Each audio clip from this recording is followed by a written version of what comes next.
우리가 열왕기하 4장을 만나고 있는데 4장 1절부터 우리가 함께 점검해 볼까요? 4장 1절에서 7절에는 선지자의 생도의 아내의 이야기가 나옵니다. 선지자 생도라 하면요, 오늘날로 말하면 목회자 후보생이라고 할 수도 있고요, 이제 막 사역을 시작하는 우리 전도사님들 혹은 신학생들이라 할 수 있겠어요. 그런데 결혼을 했나 봅니다. 아직 제대로 사역도 해보기 전에 그의 남편이 죽었다는 이야기예요. 절박한 상황 속에서 가난까지 더해져서 이제 신학생의 아내로는, 전도사의 아내로는 살아가기 어려운 상황 속에서, 그 당시에는 자식들이 어떤 재산의 목록이었거든요. 이 자식까지 뺏기게 된 상황입니다. 그때 하나님의 귀한 은혜로 말미암아 그 어려운 궁핍한 가정에 하나님께서 은혜로 채워주시는 이야기가 선지자 생도의 아내에 일어났던 기적 이야기, 열왕기하 4장 1절에서 7절에 이어지고 있었습니다. 그리고 8절에서부터 시작해서 17절까지는 수넴 여인의 이야기예요. 수넴에 사는 여인인데 이 여인의 이름이 무명으로 우리에게 나와 있어서 우리는 그냥 줄여서 수넴 여인 그렇게 이야기하지요. 그런데 앞서 보았던 선지자 생도의 아내와는 달리 대조가 되는데, 수넴 여인은 재정적으로 좀 넉넉한 그러한 형편 가운데 있었습니다. 부잣집 여인이었다는 이야기예요. 그런데 열왕기서는요, 이 두 에피소드 동일하게 고통 중에 있는 이야기들을 하는데, 부자이기는 하나 이 집에는요 자식이 없는 겁니다. 그런데 동일하게 하나님의 귀한 은혜로 말미암아 자식이 없었던 그 수넴 여인에게 하나님께서 자식을 주시는 이야기로 채워졌어요. 이 두 이야기의 차이점을 보았으니 이제 이 두 이야기의 공통점을 보실까요? 여인들과 관련된 이야기다라고 하는 면에서 공통점입니다. 당시 여인들은 소외계층이었습니다.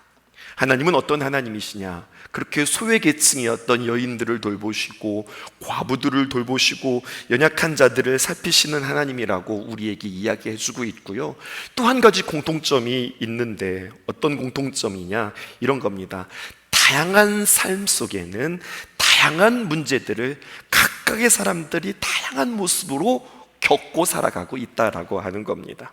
그러니까 이 사람에게는 이 문제가 있고 저 사람에게는 저 문제가 있고, 이 권사님에게는 이러한 아픔이 있고 저 장로님에게는 저러한 힘듦이 있고 이 목사님에게는 또 이러한 어려움이 있고.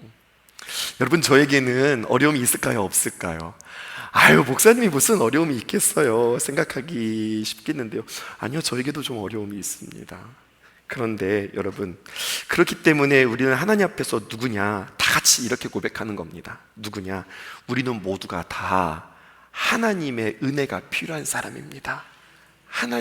오늘 보니까 그런 이야기 있잖아요. 하나님의 은혜로 말미암아 궁핍한의 문제가 해결되었고, 하나님의 은혜로 말미암아 불임의 문제가 해결되었고, 오늘 또 보게 되어지면 하나님의 은혜로 말미암아 생명을 살리는 이야기들이 계속해서 우리에게 전해지면 마찬가지죠. 우리 모두가 다 무엇이랍니까? 하나님의 귀한 은혜가 필요한 사람들이다. 또 여러분, 우리가 생각해 볼 때 내 문제가 제일 커 보이죠. 내가 만난 것이 참 힘들고 어려워 보이죠. 지금 고등학생 한 명이 고개를 끄덕끄덕 거렸어요. 우리 딸이에요.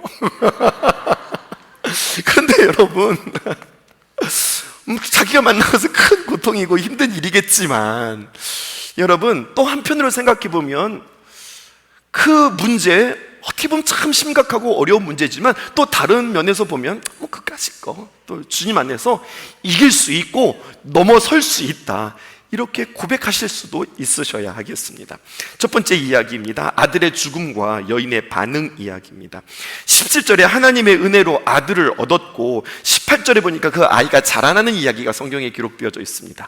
아이를 얻었고 그 아이는 자라난다. 18절 볼까요? 그 아이가 자라나매 하루는 추수꾼들에게 나가서 그의 아버지에게 이르렀더니, 이 아이가 어린아이인데 추수꾼들에게 이 아이가 쫄랑쫄랑 찾아가서 놀다가 말입니다. 19절에 보는데 갑자기 아버지에게 뭐라고 이야기하냐? 아이고 내 머리야, 아이고 내 머리야 하면서 갑자기 아이가 머리를 쥐고서 막 고통을 호소하는 겁니다. 그러니까 그의 아버지가 사환에게 말해서, 그 종에게 말해서, 얼른 얘 좀 집으로 좀 데리고 가라. 근데 별거 아니라고 생각했던 것 같습니다. 그런데 20절 볼까요?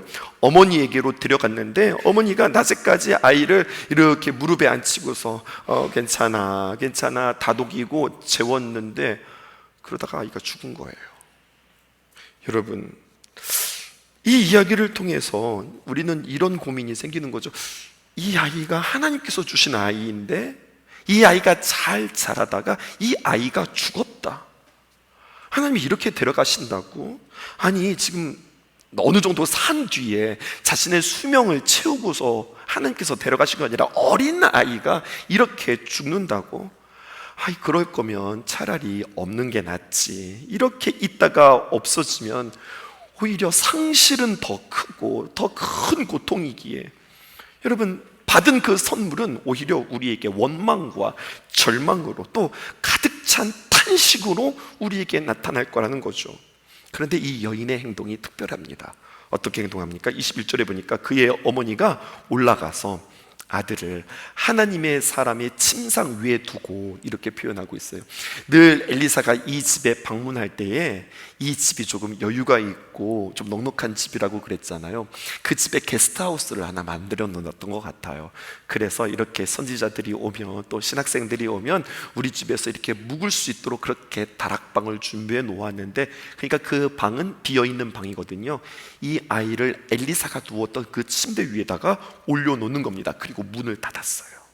그리고 22절입니다. 그 남편을 불러 이르되 청하건대 사환 한 명과 나귀 한 마리를 내게 보내소서 내가 하나님의 사람에게 달려갔다가 돌아오겠습니다. 그렇게 이야기하는 거예요.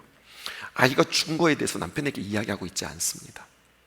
남편에게 이야기하지 않고 지금 이 수냄 여인은 마음이 무너지는데 그 무너짐에 매몰되지 않고 절망에 삼키움을 당하지 않고 그는 한 가지를 결정합니다. 남편에게 요청하는데 뭐라고 이야기하냐? 현재 지금 남편은 무슨 일이 일어난지 모르는 거예요. 그냥 아이가 아프다가 엄마 품에 있다가 지금 잠자나 보나 정도 생각하는 거예요. 여보, 얼른 하인 한 명 나에게 보내주시고 그리고 나귀 좀 내주세요. 내가 급히 하나님의 사람 엘리사 좀 만나고 와야 되겠습니다. 그렇게 이야기하는 거죠. 그때 남편이 말합니다. 뭐라고 말하느냐? 23절에 그 남편이 이르되 초하루도 아니고 안식일이 아니거늘 그대가 오늘 어찌하여 그에게 나아가고자 하느냐 하는지라. 여인이 이르되 평안을 비나이다 하니라. 아니 여보, 갑자기 무슨 하인이며 갑자기 무슨 나귀예요. 오늘 무슨 갑자기 엘리사 선지자를 만난단 말이에요.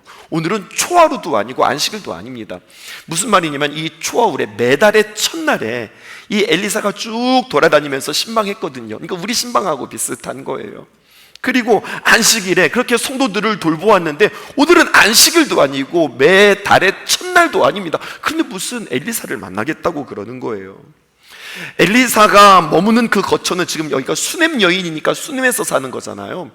엘리사는 어디에 거처에 있냐면 갈멜산이에요. 그러면 수넴에서 갈멜산까지의 거리는 약 40km 정도 되어지는 겁니다. 여러분, 짧지 않은 거리입니다. 그런데 계속해서 다짜고짜 그의 아내가 재촉하자 남편은 더 이상 묻지 않고 하인을 내보내주고 그리고 나귀를 대령해 줍니다. 그녀는 아이가 죽음에도 불구하고 왜 이런 행동을 취해야 했을까요? 남편에게 걱정시키지 않으려고, 엘리사가 오기만 하면 이 아이가 살아날 것이다 라고 하는 믿음이 있어서, 여러분, 모든 결정 가운데는요 그냥 생긴 게 아닙니다. 이 여인의 이 특별한 행동은요 그냥 생각해서 이렇게 되었으니까 이렇게 행동할까? 이것이 아니라 그에게는 경험이 있어요. 어떤 경험이 있느냐? 이 부부 사이에는 아이를 가질 수 없는 상황이었거든요. 오랜 시간 그들에는 생명이 없었단 말입니다.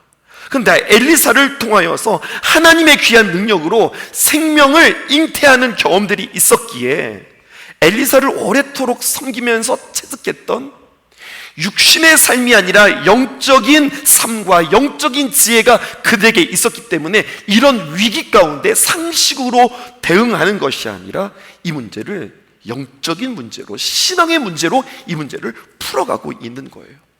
이 여인이 급하게 엘리사로 갑니다. 그리고 두 번째, 이 여인이 토로합니다. 한편 25절에 보면 엘리사의 사환도 있어요. 엘리사의 종도 있단 말입니다. 엘리사의 종의 이름이 게하시입니다. 그가 뭐라고 이야기하냐? 엘리사 선지자님, 지금 저기에서 알죠? 저 수냄 여인이 지금 급하게 오고 있습니다 라고 이야기하는 거예요. 근데 오늘 우리가 깊이 묵상할 부분이 바로 이겁니다. 27절에 산에 이르러 하나님의 사람에게 나가서 그 발을 아는지라. 게하시가 가까이 와서 그를 물리치고자 하매 하나님의 사람이 이르되 가만두라.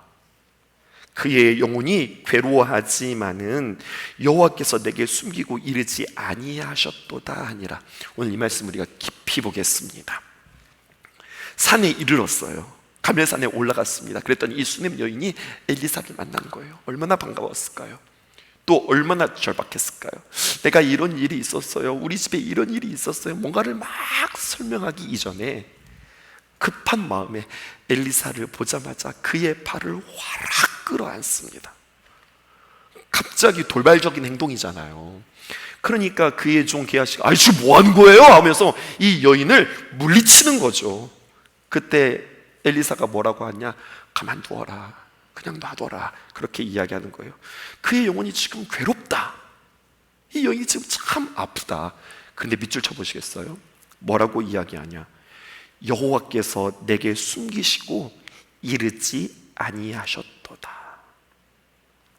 제가 질문해 볼게요. 지금 이 여인이 무척 괴로워서 이 엘리사의 발을 확 껴안았는데 엘리사가 말하기를 하나님이 지금 이 여인이 당한 이 상황을, 이 여인이 만난 이 고통을 말씀하셨다고 했어요? 말씀하지 않으셨다고 했어요?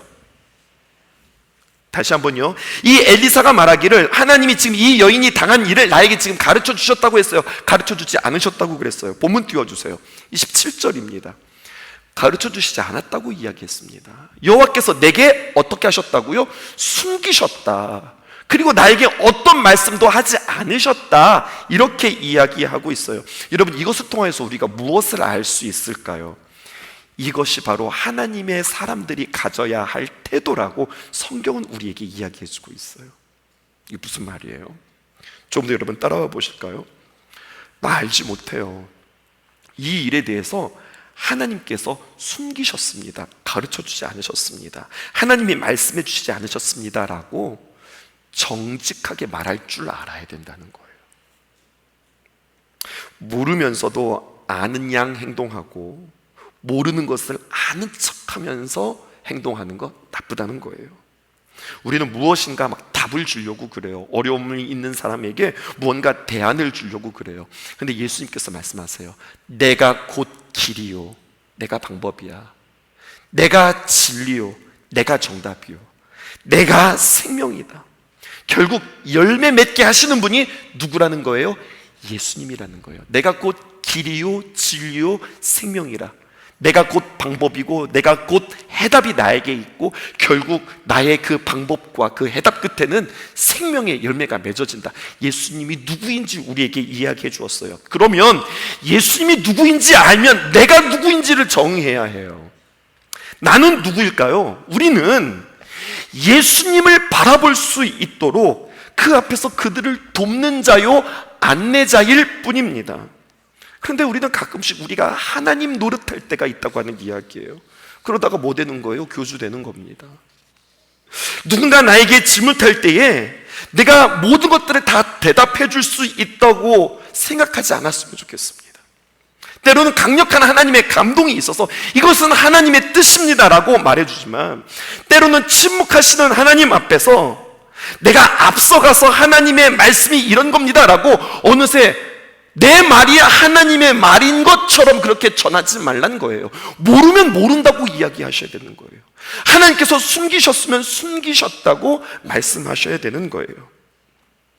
우리 교회를 비롯해서 오늘날 한국 교회의 가장 큰 병폐 중에 하나는, 가장 큰 문제 중에 하나는 성도로 하여금 하나님을 바라보지 못하도록 하고 목사만, 사역자만 바라보고 그 사람에게 매달리도록 하는 데 문제가 있다는 겁니다. 지극히 목사에게, 지극히 사역자에게, 혹은 목사나 사역자가 아닌 혹은 은사자에게, 혹은 기도 많이 하는 사람들에게 의존하도록 만드는 기독교 문화가 있다는 이야기예요. 그렇게 그런 문화들이 만들어졌고 우리도 모르는 사이에 그렇게 그런 문화들을 만들고 있다는 이야기입니다. 여러분, 문제가 있으면 기도 많이 하고 기도를 깊이 하는 사람에게 찾아가서 나의 기도를 함께 나누는 것도 중요하지만 그거보다 100배 효과가 있는 기도를 여러분들에게 가르쳐 줄게요. 그건 바로 뭐냐면 기도 부탁하는 것보다 더 중요한 100배의 효과의 기도, 그것은 내가 하나님 앞에 직접 기도하는 겁니다. 여러분, 이것을 주님께서는 십자가에서 이루셨습니다. 예수님께서 십자가에서 못 박히는 그 순간, 테텔레스타, 다 갚았다라고 이야기하는 그 순간 휘장이 위에서부터 아래로 갈라졌어요. 그리고 뭐라고 이야기해요? 너희 모두가 다, 내 모든 족속은 하나님의 대제사장이다 라고 이야기하는 거예요. 누구든지 하나님 앞에 나와 기도하는 자에게 내가 보여주고 내가 들려주고 내가 응답하겠다, 주님께서 말씀해 주시는 거예요. 그런 의미에서 저는 꿈을 꿉니다. 우리 신성의 성도들에게 목사를 의존하고 사역자를 의존하고 어떤 사람을 의존하는 것이 아니라 하나님을 의존하고 하나님의 귀한 말씀을 붙드는 귀한 성도들로 키우는 것이 나의 목회의 목표입니다. 그 구체적인 대안이 무엇이냐? 모든 사랑하는 귀한 성도들의 한 손에 매일 성경을. 여러분, 이것이 저의 슬로건이에요. 그렇다고 제가 무슨 성서 유니온과 무슨 계약을 맺은 사람이 아닙니다. 근데 여러분, 이것은 너무나 중요한 거예요. 하루의 삶 속에서 하나님께서 나에게 뭐라고 말씀하시든지 오늘 나에게 주시는 그 귀한 말씀을 듣는 것, 오늘은 깊은 곳에 가서 그물을 내리라 주님께서 말씀하시고, 때로는 내 오른편에 그물을 내리라 말씀하시는 오늘 나에게 주시는 그 귀한 은혜에 따라서 내가 살아가는 것, 여러분, 그런 삶을 살아갈 수 있는 좋은 경건의 삶을 여러분들에게 훈련시킬 것이고 저는 여러분들에게 도전할 거예요. 우리 신성의 성도들은요, 그래서 이런 습관이 있었으면 좋겠어요. 여행을 갈 때에도 반드시 매일 성경 챙긴다.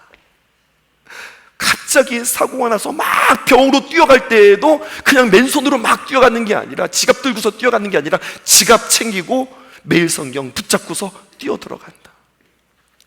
남편이, 아내가, 우리 가족이, 내 사랑하는 사람이 수술실에 있어서 막 수술하고 있을 때 어떻게 하면 좋아 팔을 동동 거리기보다는 그 앞에서 기다리면서 오늘 하나님께서 오늘 나에게 뭐라고 말씀하시지, 정말로 두렵고 떨리는 마음으로, 때로는 믿음을 가지고 때로는 소망을 가지고 오늘 나에게 주시는 하나님의 귀한 말씀들을 계속해서 바라볼 수 있는 그러한 시선, 하나님이 오늘 나에게 뭐라고 말씀하시지.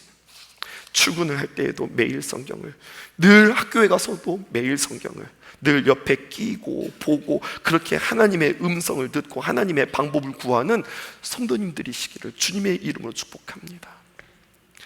하나님의 귀한 말씀을 듣는 것, 오늘 나에게 말씀하셨다, 오늘은 나에게 침묵하셨다, 오늘 하나님께서 이렇게 살으라고 말씀하셨다, 이것에 대해서 정직하고 솔직할 수 있기를 바라요. 이것을 우리 방송팀에게도 적용해 볼까요? 늘 이야기하는 방송 운영팀들의 철칙이 하나 있습니다. 이것입니다. 띄워주실까요? 신성 방송부 방송 운영 철칙이 있습니다. 알아서 앞서가는 것보다 느리더라도 사인받고 가는 것이 실수를 줄이는 지름길이다. 우리는 이제 호흡을 많이 맞춰봤잖아요. 요쯤에서 목사님이 이렇게 진행하실 거다, 그래서 알아서 이것들을 막 진행할 수 있는데요, 그러다가 실수할 수 있어요. 그래서 늘 저는 방송부에게 그렇게 요청합니다. 잘 모르겠거든, 그냥 기다리세요. 앞서가지 말고 기다리세요. 그 다음 띄워주실까요?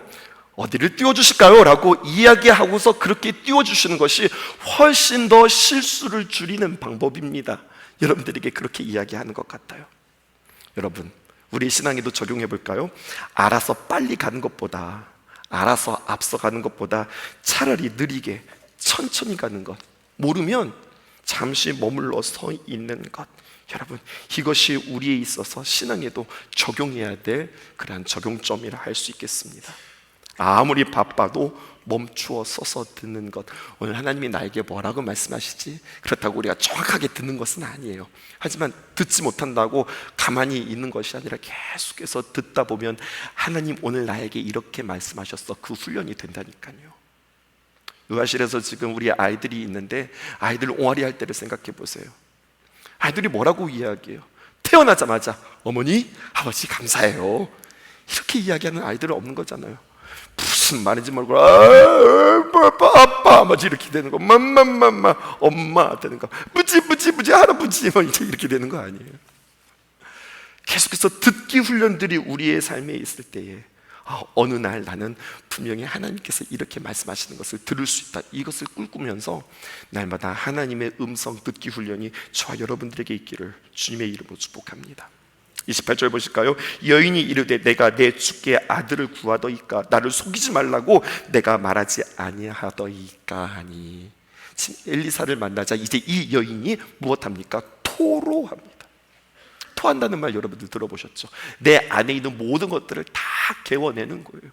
내 속에 있었던 속상한 것, 드디어 엘리사를 만나자 남편에게도 하지 못했던 이야기를 엘리사에게 이야기합니다. 근데 여러분, 이게 엘리사에게 이야기하는 걸까요? 아니요, 엘리사와 함께 하시는 그 하나님 앞에 다 토로하는 거예요. 너무 심한 거 아니에요? 아기를 가지고 좋다고 할 때는 언제고, 아이가 죽으니 언제 내가 아들을 달려나고 내가 언제 자식을 원한 적이 있냐고, 그렇게 하나님 이렇게 가져가는 건 뭐예요? 라고.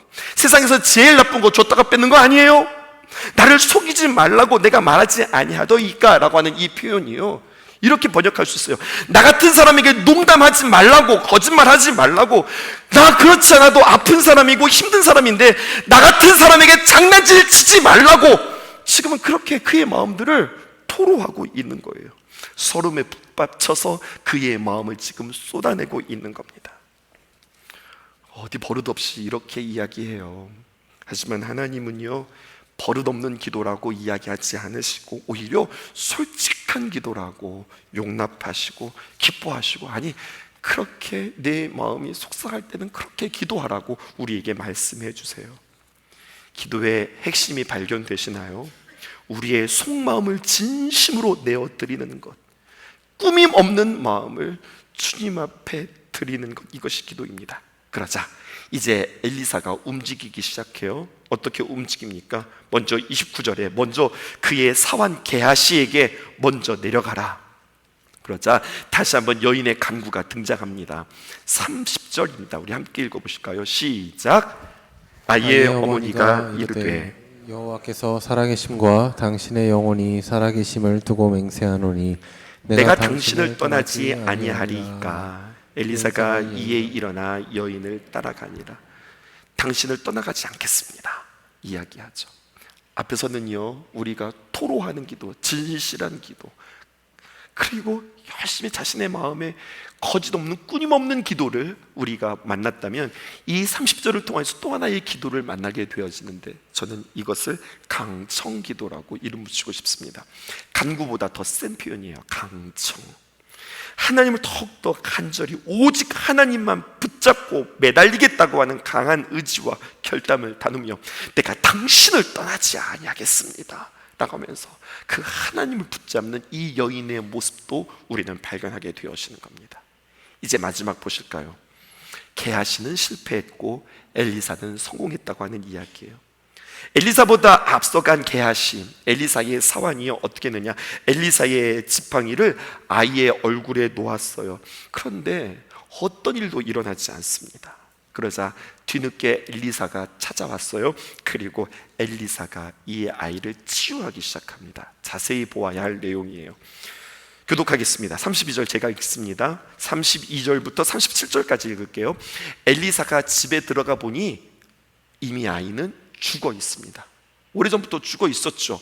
그랬는데 자기의 침상에 눕혔는지라.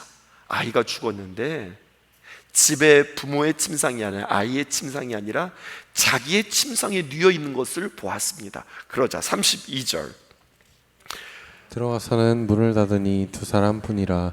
엘리사가 여호와께 기도하고. 들어가서 문을 닫았는데 두 사람뿐이에요. 누구랑 누구일까요? 엘리사와 수넴 여인 뿐입니다. 34절 아이 위에 올라 엎드려 자기 입을 그의 입에, 자기 눈을 그의 눈에, 자기 손을 그의 손에 대고 그의 몸에 엎드리니 아이의 살이 차차 따뜻하더라. 신기한 일이 벌어졌습니다. 그 아이 위에 이 엘리사가 그대로 포개어 엎드립니다.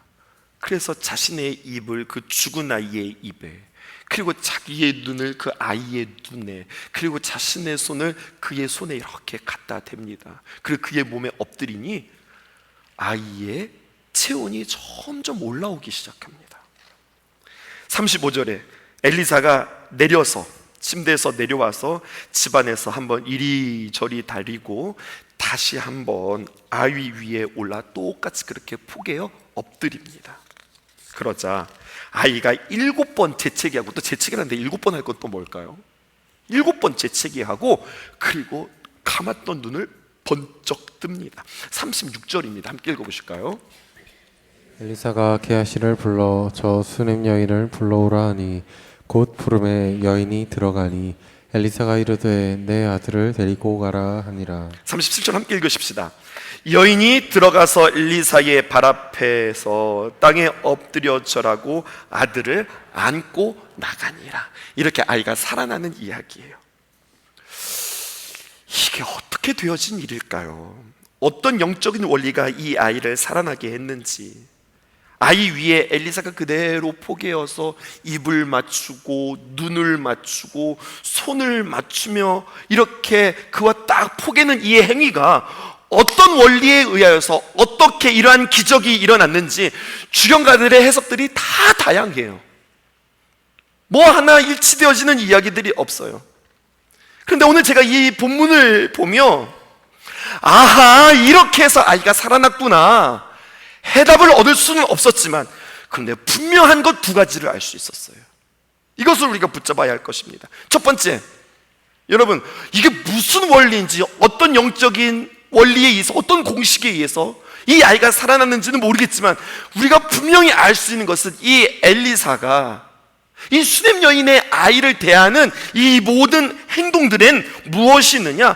아이가 살아나기를 원하는, 하나님 앞에 전적으로 맡겨드리는 간절함과 정성과 그의 진지함이 그 안에 담겨져 있는 겁니다. 이 아이가 반드시 살아나기를 원합니다라고 하는 이 엘리사의 마음에 그냥 아이 좀 하나 고쳐볼까? 슉슉슉슉슉슉 이렇게 가지고 아이를 고치는 게 아니라, 먼저 이 수넴 여인의 그 아픈 마음이 그의 마음 가운데 다가오고, 그 키웠던 아이가 하얗게 죽음이 되어 있는 모습을 보면서 속상해하면서 그의 눈을 맞추고 그의 입을 맞추고 그의 손을 맞추면서 하나하나 살리는 그의 모습은 무엇이 있느냐? 그냥 허투루 하는 것이 아니라 온 마음과 정성이 있더라는 이야기예요.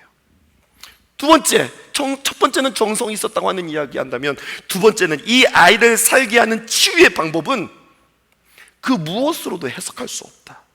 우리의 생각과 우리의 방법을 뛰어넘는 하나님의 일하심, 때로는 이상하다 못해 기괴하기까지 하는 이러한 행동은 이해할 수 없지만, 여러분, 믿음으로 바라볼 때 하나님은 정말로 이해할 수 없는 방법, 어떤 과학적이 아닌 이상한 방법을 통하여서 하나님께서는 생명을 살리신다. 우리의 생각과 우리의 방법을 뛰어넘으시는 하나님, 이것만큼은 성경이 분명하게 우리에게 이야기해 주고 있어요. 다시 한번 이것을 우리 방송부에게 한번 적용해 볼까요? 오늘 방송부 헌신 예배가 있습니다라고 광고하면서 3부 예배 때 이렇게 광고했어요. 멋진 표현을 했는데요, 이거예요.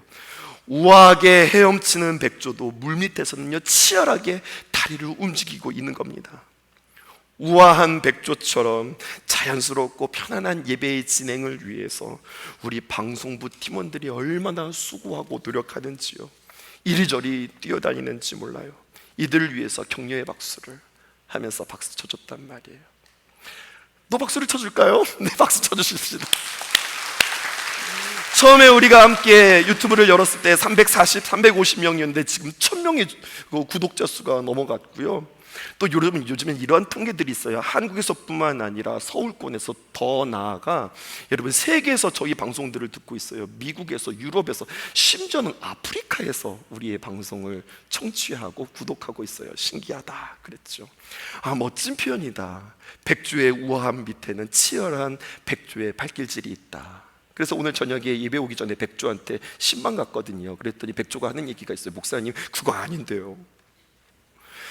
우리 백조는요 털 자체에 기름기가 있어서 수면 아래서 치열하게 발길질을 하지 않아도 그냥 떠요. 우리 털 자체에 기름기가 있어 물에 젖지 않습니다. 물에 젖지 않는 백조의 털은 피부와 털 사이에 공간을 만들어 놓고 그 안에는 공기층이 존재해서 목사님 그냥 뜨는 거예요. 그렇게 이야기하는 거죠. 그저 우리는 한 가지 일을 합니다. 우리의 털에 기름기가 있는지 없는지 우리의 털을 관리할 뿐입니다. 백조가 이렇게 이야기해 줬어요. 그렇군요. 사역자, 우리 성도들의 눈이 되어지는 사역, 어떤 사역을 합니까? PPT, 조명, 게다가 우리 이번 조명 공사까지 했으니까 우리는 되게 우아하게 전원도 켜고 끄고 한단 말이죠. 또 성도들의 귀가 되어지는 그러한 음향, 또 지역 곳곳에서뿐만 아니라 이제는 세계 곳곳에서 온라인 예배에 동참하고 있는데요. 혹시 들으셨을까요? 여러분, 이 소리는 우리 방송팀들과 사역자만 들으는 소리인데 방금 들으셨어요? 제가 좀 사인을 보냈거든요. 이 소리를 들으면 딱 저를 쳐다본단 말이에요. 모르셨죠? 목사가 가끔씩 설교하면서 수화하는 거 알아요? 에어컨 꺼라, 볼륨 조금 더 높여라, 엘리베이션 마이크 내려라. 우리끼리 통하는 수화가 있다니까요. 자연스럽게 아무것도 아닌 것 같지만 다 이러면서 소통한단 말이에요. 수많은 경험과 호흡을 통하여서 여러분 이제는 눈 감고도 작동할 수 있고 이렇게 할 수 있겠지만 여러분 중요한 것은요, 틈틈이 놓치지 않는 털 관리, 기름 관리가 우리에게 필요하단 말입니다. 새벽부터 나와가지고 방송실에 와가지고 어딨냐 이렇게 하면서 방송을 켜는 것이 아니라 하나님 앞에 나와서, 우리 방송실에는 마귀도 좀 역사하는 것 같아요. 그러니까 기계에다가 딱 손을 얹어놓고서 하나님 오늘도 주님 앞에 맡깁니다. 우리 모든 방송의 사역이, 오늘의 귀한 예배가 하나님께 맡겨지기를 원합니다. 하나님 도와주세요 라고 기도하면서 틈틈이 우리가 기름 관리, 털 관리, 마음 관리하면 너무나도 아름답고 자연스럽게 그리고 우아하게 우리들은 아름답게 띄워지지 않을까요? 그게 중요한 거예요. 오늘 엘리사가 죽은 아이를 다루는 그 태도를 보십시오. 얼마나 진지합니까? 얼마나 정성을 다합니까? 얼마나 그 마음의 중심을 다합니까? 우리 방송사역 1, 2년 한 거 아니잖아요. 이제는 익숙하다고 그냥 축축축축축축축 하면 된다고요. 이제 호흡도 잘 맞아요. 가끔씩 실수해서 그렇지. 그래서 우리가 회식을 못해서 그렇지. 그런데 이렇게 익숙해지면 익숙해질수록 우리는 더욱더 하나님 앞에 오늘의 귀한 사역, 오늘의 귀한 예배가 주님 앞에 더 온전히 올려지기를 원합니다라고 나의 경험을 믿는 것이 아니라 하나님 도와주세요, 하나님 함께 해주세요. 이것을 통하여서 우리 귀한 성도들뿐만 아니라 세계 방방곡곡에 있는 귀한 성도들이 잘 예배를 들을 수 있도록 우리 하나님 역사해 주세요 라고 깨어서 기도하는 것, 여러분 이러한 태도들도 우리가 가져야 할 너무나도 좋은 태도 아닐까요? 우리에게 한 가지 자랑이 있어요. 그건 뭐냐면 이 사람들이 참 고생하거든요. 특별히 대학생들 같은 경우에는 저기 멀리 대전에서부터 매주마다 올라와서 방송 사역을 하는데요. 글쎄요, 다른 교회는 어떻게 하는지 모르지만 우리는 방송 사역하기 전에 당신들은 먼저 예배자가 되어야 합니다를 철칙으로 우리가 여기고 있어요. 예배 안 드리면 방송 기계 만지지 마세요, 그렇게 이야기해요. 그러니까 저 사람들 2번씩 예배 드리는 거예요. 한 번은 예배자로 와서 예배하고 한 번은 방송실에서 이제 사역하는 거고, 하나님 참 기뻐하시는 모습이라 저는 믿습니다. 그러한 자세, 그러한 마음으로 하나님께 도움을 구하며 버튼 하나도 기도하는 마음으로 누르면 실수해도 상관없어요. 아, 왜 저래? 오늘 방송실을 왜 잘못 띄우는 거야? 왜 이렇게 오류가 났어? 그게 중요하지 않아요. 그렇게 기도하는 마음으로 누르는 그 버튼 하나에 우리 성령께서 일하시고 도우실 줄 믿습니다. 그 은혜가 저와 여러분들에게 있기를 주님의 이름으로 축복합니다.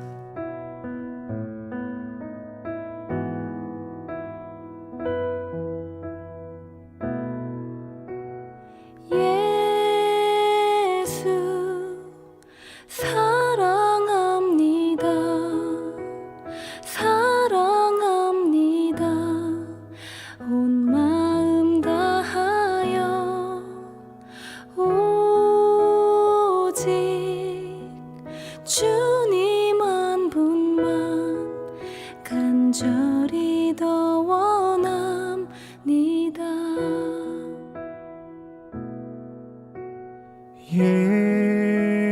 예수 사랑합니다. 사랑합니다. 온 마음 다하여 오직 주님 한 분만 간절히 더 원합니다. 넘쳐나네 넘쳐나네 주를 향한 내 속에 갈망이 주님께로 날 이끌어 주소서. 주님을 더 원합니다.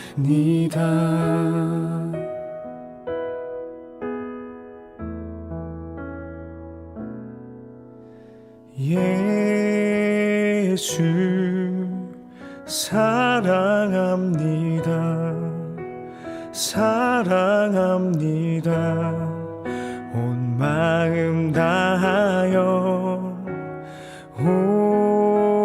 오직 주님 한 분만 간절히 더 원합니다. 넘쳐나네 넘쳐나네 주를 향한 내 속에 갈망이 주님께로 날 이끌어 주소서. 주님을 더 원합니다. 넘쳐나네 넘쳐나네 주를 향한 내 속에 갈망이 주님께로 날 이끌어 주소서. 주님을 더 원함 주님을 더 원합니다.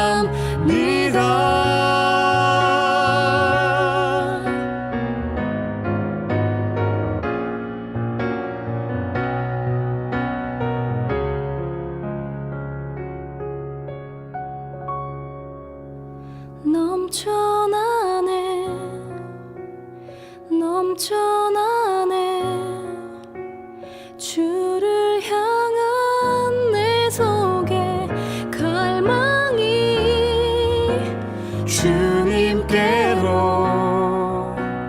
날 이끌어 주소서. 주님을 더 원합니다. 주님을 더 원합니다. 주님을 더 원합니다.